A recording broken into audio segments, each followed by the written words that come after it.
bugs streaked across our windscreens used to be a much bigger problem. And while it might be a more pleasant experience for drivers now, it's actually a big tell about the state of insect habitats.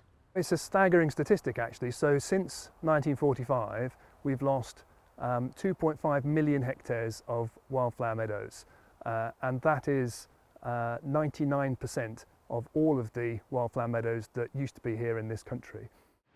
Merlindale Nature is working to restore hay meadows around the borders with the help of funding reeled in from Nature Scot, South of Scotland Enterprise and the Flago Environmental Fund.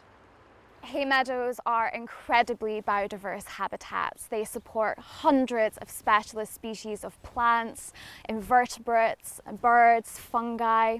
So we're going to increase biodiversity. The soils of species-rich grasslands are also incredible carbon stores, which have kind of been overlooked in the rush to plant trees, but they actually provide amazing ecosystem services. They also help support pollination, so surrounding farmland will also benefit from this project.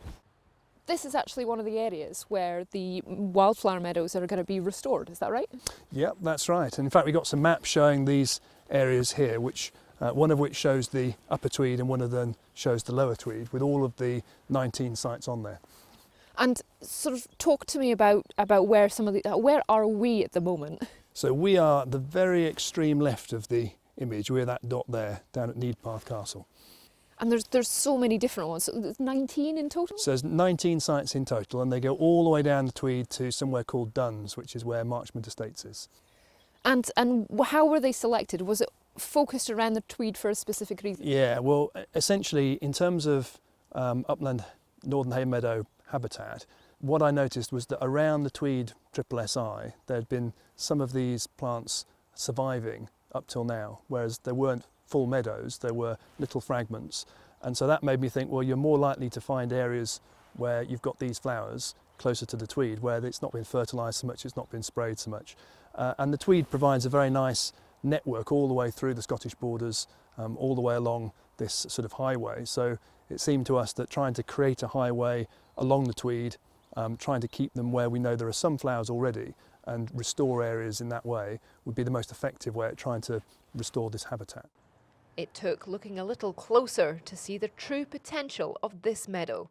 So yeah, this is about the only thing we're going to see in flower at this time of year. This wildflower is called yarrow, and it gives us a bit of an indicator that this meadow would have once been really, really nice and diverse. But as you can also see, right next to it, we've got creeping thistle, which is actually a negative indicator. It's a sign that this meadow has been It's been a bit undergrazed for a while, so this project is going to bring in some of that grazing. We're going to probably cut it at the end of summer, but also graze it with cattle in the winter.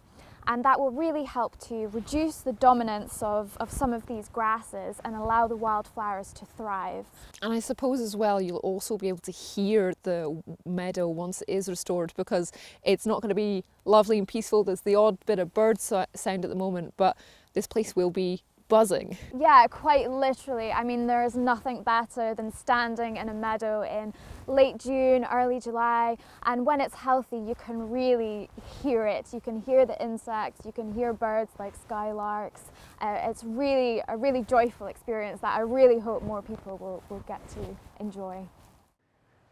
It doesn't look like much now, but once they've been restored, they'll be alive with flowers and insects and more, in a way they haven't been for decades.